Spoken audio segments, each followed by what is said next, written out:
Oke, jadi welcome back to Silent Trader Academy channel. Ya, masih berjumpa kembali dengan saya, Om Silent, di kesempatan morning briefing hari ini untuk tanggal 20 Juli 2022 di hari Rabu.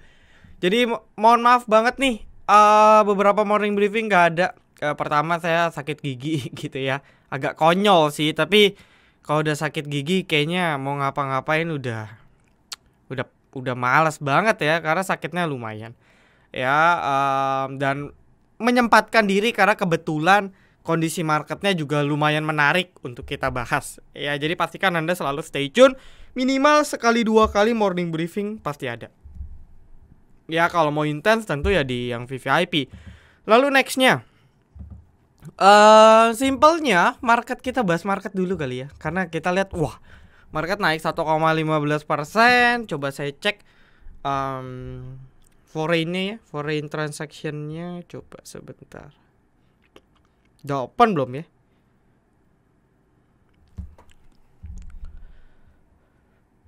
Oh, belum open ya, belum open ya. Oh, udah. Oh, belum. Oke, belum nih. Ya, belum keluar untuk data daily hari ini. Ya, kalau disokong gitu ya dengan inflow dari market, bagus. Tapi kalau ternyata tidak didukung, ya agak kurang bagus sih ya sebenarnya ya. Oke, belum kebuka. Ya, nah, lalu berikutnya ialah singkat cerita market sebenarnya masih bergerak dalam range yang sama. Ini juga udah kita bahas di mana market bergerak dalam range 6.600 ya sampai 6.700, dan range-nya kurang lebih di sini aja. 6.750 sampai 6.600. Ya, jadi selama 2 minggu terakhir market bergerak dalam range yang sama. Ada dua perspektif sebenarnya yang bisa kita lihat. Tergantung dari sisi mana kita melihat perspektif tersebut. Nah, perspektif pertama ialah kita melihat bahwasannya market masih bergerak dalam zona yang downtrend pendek. Ya, kenapa saya bisa bilang downtrend pendek? Kalau Anda pakai indikator-indikator yang paling simpel ya, moving average masih di bawah, Bollinger masih di bawah, dan salah satu indikator paling simpel tapi bukan paling akurat, tapi most likely paling paling relevan, EMA 200 2 minggu setelah jebol nggak balik-balik gitu ya. Bahkan ini udah mau OTW minggu ketiga di minggu ini. Jadi simple market masih bergerak dalam arah ke bawah. Jadi kenaikan yang ada itu hanyalah technical rebound semata sebelum untuk lanjut turun lebih jauh. Ini perspektif yang pertama. Ya, ini full technical ya, tanpa mempertimbangkan faktor perasaan, harapan dan sebagainya. Keberapa? Kesini dulu. Ini belum jebol ya, masih aman gitu ya. Tapi ada peluang seperti ini. Ya, ini yang dinamakan continuation. Jadi dia akan buat flag atau buat semacam rising wedge. Ya, naik turun, endingnya ke bawah. Itu pattern-pattern yang sering terjadi di emiten yang berada dalam fase bearish. Contohnya apa? Kayak banyak ya. Apa nih emiten downtrend?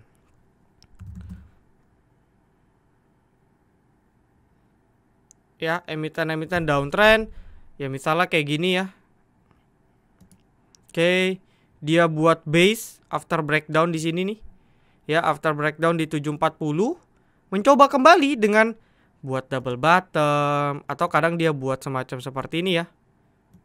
Oke, dia buat semacam flag dan sebagainya, bearish flag. Endingnya dia jebol lagi. Ya, ini contoh. Jadi banyak sekali pattern bearish continuation, dan bukan gak mungkin itu akan happen di market. Ya, itu perspektif pertama. Perspektif kedua, market akan mengalami yang namanya false breakdown. Mungkin gak, Om? Sebenarnya nggak ada teori ya yang bilang setelah dia jebol Anda bisa tunggu 3 minggu. Kalau 3 minggu masih di atas angka support atau angka apapun yang Anda pakai sebagai istilah breakdown, itu dia false. Nggak ada di buku, di teori-teori. Memang pada umumnya maksimal 5 hari.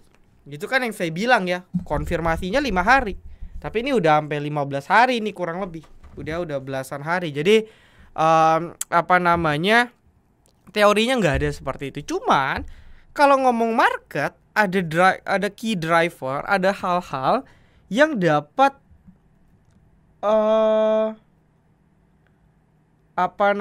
yang dapat istilahnya apa ya? Yang dapat mengubah arah dari teknikal. Karena berbeda dengan saham sebenarnya sama ya. Tapi kalau kita bicara indeks, maka faktornya yang dapat membuat harga indeksnya ini bergerak naik dan turun itu variatif sekali. Dan tingkat sensitivitasnya juga sangat tinggi. Beda dengan saham. Contoh, suku bunga naik misalnya. Ya, ini misalnya contoh aja ya. Peternak ayam ada hubungannya gak secara langsung? Gak ada. Ya mungkin kalau mau dikait-kaitkan nanti ada ya. Suku bunga naik, bunga pinjaman naik, seluruh perusahaan kena dampak. Tapi kan tidak berhubungan secara langsung. Ya, nah, apalagi misalnya suku bunga naik yang relate apa? Misalnya properti. Ya orang mau KPR, orang mau beli rumah jadi susah. Yang kena dampak apa? Properti. Tapi sektor ayam kena gak? Nggak kena secara langsung. Nah itu kurang lebih. Tapi kalau kita ngomong suku bunga, indeks akan merespon. Kita mau ngomong apalagi di luar suku bunga akan merespon. Jadi market ini banyak sekali hal-hal yang dapat merubah gitu. Dan kalau kita ngomong yang kedua, kemungkinannya mungkin akan muncul key driver yang dapat membuat market akan bergerak kembali ke atas dalam waktu dekat. Kalau nah ini kita bahas nih ya. Kalau apa Om? Kalau dia berhasil berada kembali di atas EMA 200 sekaligus di atas resisten ya di 6.750. Ya ini EMA 200-nya masih nukik ke atas ya, tapi perlahan dia akan landai nanti. Ya dan intinya dia harus di atas EMA 200 atau 6750 lah, dia stabil di atas itu. Ya most likely harusnya market balik ke arah atas lagi. Ya dengan catatan seperti itu. Nah apa yang bisa mempengaruhi? Banyak. Kalau di faktor luar sebenarnya ya ekspektasi nanti terhadap inflasi bulan Juli. Karena sebenarnya di bulan Juli inflasi kemarin kan itu bulan Juni ya. Tapi baru rilis kan bulan Juli. Nanti bulan Juli rilisnya bulan Agustus. Dan sebenarnya Agustus tinggal menghitung hari juga gitu kan. Jadi sebenarnya kalau kita perhatikan bulan Juli harga udah harusnya nggak setinggi Juni. Dan ketika keluar melihat bahwa inflasi turun misalnya dari 9 Amerika 9,1 ke 7 misalnya. Ya itu kan menjadi katalis jangka pendek. Let's say dan tentunya akan berimbas juga dengan negara-negara berkembang seperti Indonesia. Itu mungkin hal-hal yang harus kita cermati. Lalu kedua, apa? Suku bunga. Ya, baik itu The Fed ataupun BI ya. Misalnya BI mengatakan oke, inflasi 4,3 tapi masih aman bla bla bla, ketok palu masih 3,5. Bisa jadi katalis karena ekspektasi orang suku bunga naik. Tapi enggak, itu jadi katalis buat pasar modal. Apalagi ya, misalnya komoditi, kita kan ekspor oriented banget ya, berkaitan dengan komoditas sebenarnya menguntungkan. Komoditi kenceng ya, emiten-emiten komoditi berkah, laporan Q2 bagus semua misalnya. Itu bisa jadi katalis. Nah, kalau katalisnya kuat akan tercermin dari harganya. Oke, saya bilang tadi tetap patokan 6750 ke atas atau di atas EMA 200. Ya, jadi ya ini penentuan juga sih closing hari ini moodnya bagus. Hampir semua sektor merata lah naiknya. Ya naiknya juga lumayan ya di atas 5%. Jadi moodnya bagus ya, tinggal kita cek. Nah hati-hati besok kalau nggak kuat tembus kepentok EMA 200 udah berat. Hati-hati kepentok balik ke support lagi dan itu turunnya juga lumayan. Ya kalau saya ngomong secara teknikal ada kemungkinan dia coba break out. Ya, saya sih nggak tahu, tapi kurang lebih kalau mau kita tepatkan ya mungkin di sini nanti 6.800 mungkin ya, 6.800 lebih ya, habis itu ya lanjut lagi. Trendline majornya, ya, trendline majornya ya dia akan ke sini. Nggak harus sentuh pas, tapi most likely mungkin akan coba push tapi kepentok balik. Ya ini yang harus kita cek. Ya, jadi trading ya harus hati-hati. Untungnya sih market nggak habis jebol banget karena memang ini kuat ya. Ini area super banget sih. Dan ini kalau jebol nih pasti udah something yang besar terjadi di market. Ya, dan kita harapkan itu nggak terjadi. Lalu kita akan bahas dulu emiten-emiten yang kita berhasil profit di Senin dan Selasa. Hari ini Selasa kita profit SWIDW. Kita rekom dari tanggal 11. Jadi udah pasti dapat. Beli di 8 sampai 11. Enggak sedikit aja yang dapat di 10. Itu kalau antri tiap hari pakai GTC mungkin dapat. Kalau di 11 pasti dapat. Dan saya dapat di 11, 10-nya nggak dapat. Ya, dan ketika Anda cek, kita pesta banget hari ini SWIDW. SWID-nya juga ARA. Di morning briefing yang VVIP saya bilang kemarin dia open close nggak ARB gitu ya. Ada kemungkinan 1-3 hari ke depan bisa buat copet, dan hari ini bahkan ARA. Saya nggak main induknya. Saya full di waran, dan tadi last udah lepas 70% di, nggak banyak sih belinya ya, 10.000 lot doang, tapi udah lumayan banget. Sampai 15 gitu ya. Jadi dari 11 ke 14 pun 27%, udah setara emiten yang ARA. Ya, dan fun fact-nya, kalau Anda penonton setia, pengikut setia dari awal FTA berdiri, semua rekom waran kita masih 100%. Jadi kalau udah ada rekom waran, itu udah the best punya. Ya, sama satu lagi rekom-rekom Moonmology yang masih 100%. Terakhir NHL kita masih 40%. Ya, profitnya. Oke, lalu kemarin juga kita ada profit Amar. Ya, kita rekom di sesi 1 kemarin, beli di 300-310, lalu terbang. Closingannya juga masih bagus ya. Closingannya juga masih bagus. Sempat ke 328. Ya, kalau Anda pantau Instagram saya ada sedikit pamer-pamer dikit lah, jajan-jajan. Nggak banyak tapi lumayan 7%. Ya, dan masih kita kawal. Ya, sama ada beberapa lagi sebenarnya kawalan-kawalan emiten kita ya, kayak Satu, Dharma. Ya, jadi beberapa emiten yang memang jebol-jebol saya bilang kawal trailing stop. Ya, dan ya mungkin orang kalian baru Satu di sini, tapi kita udah beli Satu tuh sebelum dia breakout, atau pas mau breakout kita beli. Jadi ya one step ahead lah ya untuk FTA. Lalu buat yang mau download mobile app silakan. Jadi mungkin teman-teman yang udah download follow Instagram udah ada di announce. Saya announce dulu sedikit bahwasanya kita akan mengasih gratis fasilitas yang bot di apps aja. Ada screening, ada sinyal, ada charting. Jadi itu gratis hanya dengan Anda free sign up di aplikasi kami. Ya, tinggal beberapa syarat kayak kasih ulasan 5 bintang di Play Store dan sebagainya. Tapi nanti kita announce. Ya, cuman prepare Anda bisa download dulu. Dan jangan lupa bintang 5-nya. Lalu buat yang mau download join VVIP, Anda juga bisa join, masih harga promo ya, nggak pakai harga yang ini. Dan kita di VVIP Silent Trader, kita juga ada VVIP Silent Investor, dan sebentar lagi kita akan launching open regis sampai 31. Ya, sampai 31 Juli untuk close regisnya. Jadi emiten yang fokus untuk investasi. Emiten kita juga most likely emiten yang rutin bagi dividen, dan portofolio kita masih stabil banget. Ya, gempuran market masih stabil banget. Dan untungnya emiten-emiten posisi masih bottom, jadi ya risk rewardnya masih sangat lebar ya, dengan time frame investasi 1-5 tahun. Oke, jadi ditunggu aja. Ya, lalu nextnya ini win rate kita. Lalu udah ya, kita bahas emiten. Ya, satu aja ya, satu orang satu. CPRO mood market bagus ya. Jadi kalau Anda tanya hampir beberapa saham, mayoritas pasti outlooknya bagus. Ya, balik lagi kalau kepentok lagi gitu ya. Dan CPRO berhasil breakout dari 62-nya. Ini angka yang menarik ya, karena 62, 61 dari kemarin kayaknya susah banget ditembus gitu ya untuk CPRO.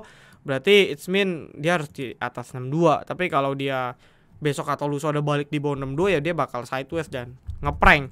Lalu untuk Same, fun fact-nya adalah MTech selaku holding besarnya ini gerak lumayan atraktif. Ini market cap besar juga. Medianya SCMA juga beberapa waktu terakhir dari 200 ke 230-an gitu ya. Naik udah hampir sekitar 15%. Dan ya Same juga salah satu emiten yang dia udah breakout EMA 200. Ya, udah testing inside bar juga. Nah, ini udah oke sih. Jadi kalau mood market bagus ya minimal dia akan uji resist di sini. Gitu ya. Kemana? Di 450-an. Disclaimer on, tapi moodnya masih bagus ya, karena kondisi marketnya juga moodnya lumayan. Nah, lagi berikutnya apa? Era, Unilever, Mapi, ya emiten-emiten consumer goods juga mendapatkan katalis. Cuman kalau Era kayaknya nggak ada katalis ya. Saya ingat banget terakhir saya bilang waktu di sini ini jebol 550 kayak udah deh. Lepas dulu. Dan ya kayaknya masih belum ada katalis. Ya, saya nggak ngikutin Era sih. Cuman oke, dia disupport gitu ya di 490, tapi market 1,1% dia cuma naik 0,8. Jadi kayaknya momen untuk dia bangkit tuh kecil banget.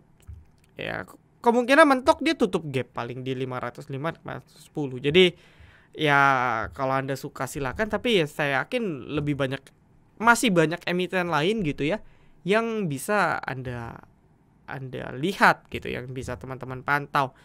IHSG OTW rally ya itu kayak tadi ya, dua kemungkinan tadi ya, tergantung perspektif Anda yang mana. Nah, kalau Anda tanya saya to be honest, saya perspektif yang pertama.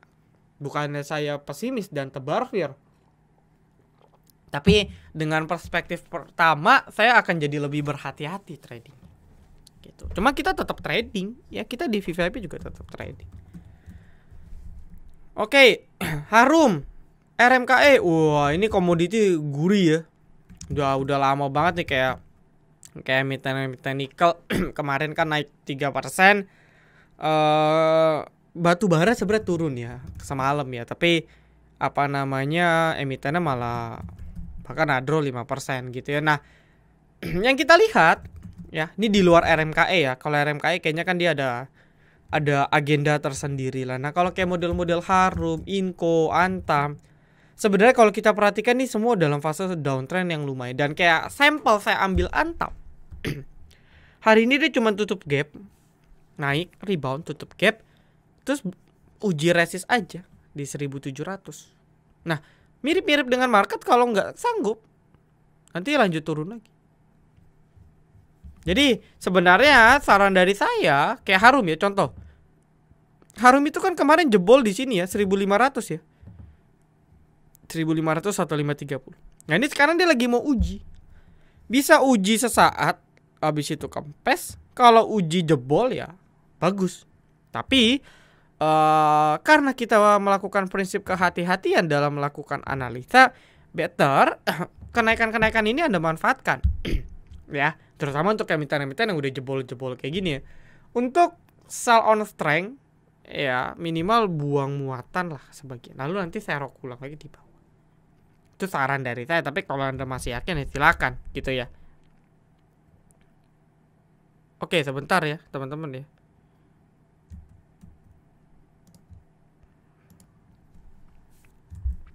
Oke. Ya, jadi mohon maaf ya tadi ke lock out tiba-tiba. Nah, nextnya IPTV, emiten-emiten MNC juga momennya belum kenceng ya, sejak dia breakout kemarin. Padahal kita udah happy nih dia ketika market lagi jelek ya, emiten-emiten konglomerasi lumayan kuat, tapi kayaknya enggak ya. Untuk IPTV saya nggak ngikutin dia punya momen sih, jadi ya saya nggak expect. Overall dia perlahan arah ke bawah ya, tanpa Anda sadari.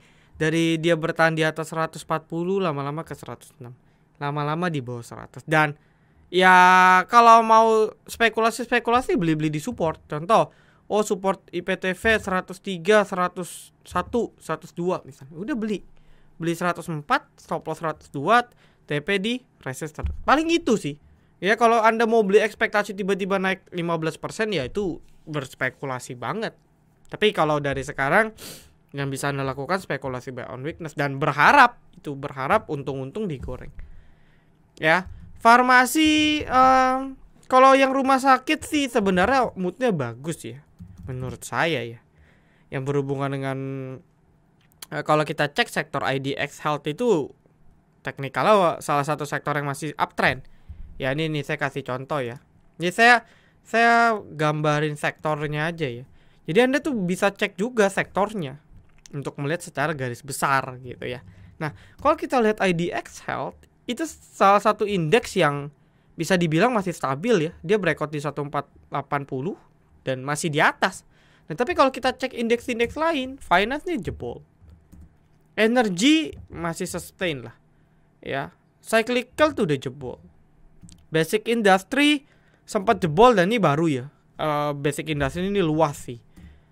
Ya, infrastructure sideways, ya non cyclical uptrend, properti hancur, tekno juga masih sideways, trans masih oke. Jadi health juga salah satu emiten yang stabil ya di kala market. Cuman pergerakannya memang nggak gesit, itu doang sih ya. Satu, wah ini ganteng ini ya, ini kayak satu ini udah enak banget. Jadi biasa sih emiten ini suka sideways ya. Cuman ketika ada volume lonjakan kayak gini bisa aja dia kecak ya. Biasa kan cak naik dikit koreksi, tapi after naik koreksi dikit naik. Nah, yang saya lihat kemungkinan satu juga seperti itu karena dia breakout konsolidasi cukup panjang ya. Dari bulan 11, bulan 12, udah setengah tahun dia konsolidasi. Jadi ketika breakout harusnya kenaikannya minimal setara dengan tiang yang ada di sini. Berapa ini naik sekitar 60%. Ya berarti kalau kita mau ekspektasikan dari sini 60%-nya ke berapa? Dari 104 ya 60 lah, 160. Mungkin enggak, itu kan secara teori. Ya cuman secara teknikal simple dia jebol 116-an itu sebagai batas. Asal di atas itu forcing dia akan naik ke atas. Cuman behaviornya satu ini emitennya santai ya. Jadi hati-hati nih kalau udah dia mulai sideways ya bisa out dulu. Lalu Budi masih sideways, no comment ya. Kemarin sih sempat lumayan meyakinkan tapi ya masih kepentok sih ya. Ini masih kepentok jadi ya belum ada konfirmasi. Nextnya Amar masih oke ya sebenarnya. Bank-bank mini kayak BBYB, Breeze juga kan kemarin. Arto itu kan kayak bank-bank digital mulai ini lagi nih karena udah bottoming sih, most likely udah bottoming. Arto juga udah kayaknya dari kemarin coba bertahan di atas 9.000. Nah Amar tapi kuncinya harus bertahan di atas 316. Nah di atas 316 breakout minimal sih dia uji 350 ya sebenarnya ya. Dan ingat bank mini kalau sekali digoreng tuh belasan persen. Jadi ya boleh lah. Tapi belinya sih saran saya Anda cek dulu kuat gak di 316. Kalau nggak kuat mendingan beli di bawah 310. Lalu emiten-emiten CPO juga kemarin dapat katalis ya. Dan memang secara harga komoditinya juga udah turun jauh. Ya meskipun saya agak kelewat sih ya. Kemarin tiba-tiba di hari Senin udah banyak banget yang naik. Dan ya sudah ya, saya pribadi nggak terlalu incer. Nah yang paling kenceng kayak STAA ini beda ya, ini emiten IPO jadi masih dijaga. Nah kalau kita mau bahas GZCO nya, ini emiten teknikalnya sih bagus karena dia berhasil breakout di sekitar 150-an ya. Dia berhasil breakout di 150-an, volumenya didukung oke. Karena mood marketnya juga bagus ya. Dan ada katalis. Ya ini tinggal kita cek nih untuk GZCO dia akan uji resistnya dulu. Yang dulu jadi support kuat di 170. Nah kalau sampai dia nggak mampu, apa yang terjadi? Ya ada kemungkinan sih seperti ini ya. Karena kalau kita perhatikan, kalau Anda ini kalau kondisi marketnya kayak perspektif pertama ya, maka kita bisa lihat ini ada HNS yang lumayan ya.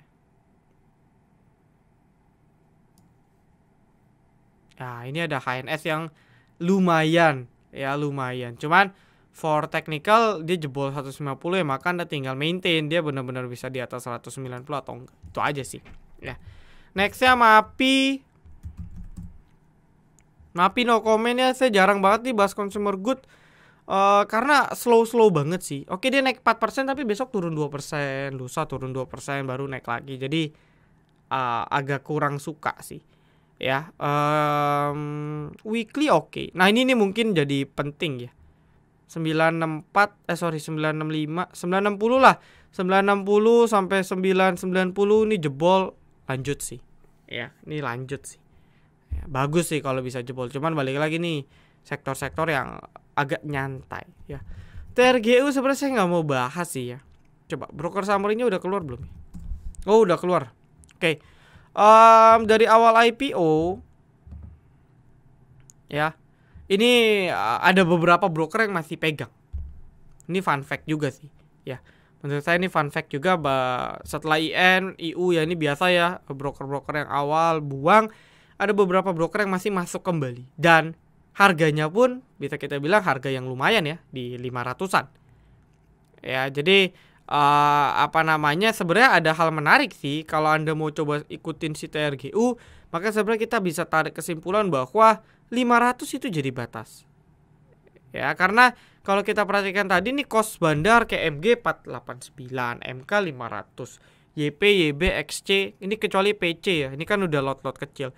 Tapi top 3 rata-rata kalau kita rata-rata itu di 500. Jadi ya 500 jadi angka psikologi. So kayaknya kalau Anda mau trading di atas 500 kayak masih oke sih. Menurut saya ya, menurut saya di atas 500 kayaknya masih oke. Ya, menurut saya ini masih oke banget. Gitu ya. Lalu nextnya ESA. Oke, sorry ya, terakhir ya. Sorry. Oke, terakhir untuk ESA. Nah, ini ESA juga emiten yang moodnya tadi bagus, didukung market. Posisi sebenarnya dia membal banget di EMA 200, turunnya juga udah nukik gitu ya. Jadi mungkin mirip-mirip dengan emiten-emiten kayak nikel yang udah turunnya cukup signifikan ya, dia ada sedikit angin segar ya sebenarnya ya. Dan ya kalau kita perhatikan dia masih bergerak dalam channel ya, bearish channelnya. Dan ya kalau kita coba, ini mirip memang nggak ada otomatis ya, kalau trading view kan channel otomatis. Nah kalau kita perhatikan dia bergerak dalam channelnya yang mana dia di batas tengah. Nah kalau sampai channel ini berhasil tertembus ya, maka dia ada potensi main di kepala 8, itu udah pasti ya. Dan bukan nggak mungkin setelah dia rebound ya, dia bisa uji ke sini channel atas, dan itu ke arah 900. Cuman kalau itu terjadi, saya rasa itu akan didukung juga dengan faktor market yang mencoba kembali ke jalurnya. Lalu kalau mau kita coba iseng-iseng pakai tambahan-tambahan indikator ya, ini parabolik ya. Misalnya kalau Anda pakai paraboliknya juga udah mau sinyal rebound pendek.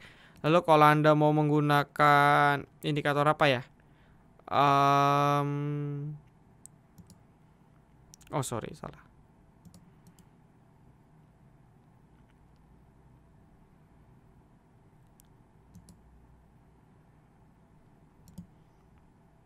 Ini di Mirai sih MACD-nya nggak bisa ini ya. Saya jarang pakai sih MACD. Ya. Jadi dia nggak bisa gabung. Padahal nih MACD harusnya bisa gabung. Nah kalau misalnya kayak kita perhatikan ya, ini kan terjadi ini ya. Coba saya hapus dulu. Bagi Anda yang ngerti ya, ini kan terjadi divergence sebenarnya. Ini kan turun ya. Harganya turun, tapi kalau mau kita tarik ini sebenarnya naik. Ya jadi kalau mau pakai divergence sebenarnya paling enak pakai MACD. Nah ini divergence. Terakhir kalau Anda mau lihat divergence, ini BBYB. Ya, ini BBYB divergence. After itu BBYB gimana? Kenceng. Ya, ini divergence. Dari bottoming 40%. Nah, apakah mungkin ESA seperti ini? We don't know. Ya, cuman bisa dipantau lah. Cuma harus cek-cek market juga. Oke, jadi saya rasa cukup. Itu tadi udah banyak bocor-bocoran sih. Ya, banyak sekali bocor-bocoran yang yang bisa kita perhatikan lah. Ya, semoga bermanfaat. Disclaimer on, apapun yang saya berikan ini pure analisa dari sudut pandang saya. Perbedaan analisa juga wajar, jadi nggak ada yang benar, nggak ada yang salah, tinggal price action kita terhadap harga itu gimana. Ya, aksi kita terhadap harga itu gimana. Dan saya rasa cukup, thank you. Jangan lupa follow sosial media kita, linknya ada di description. Saya rasa cukup, thank you. Salam dari Academy, be silent, be patient, be cuan.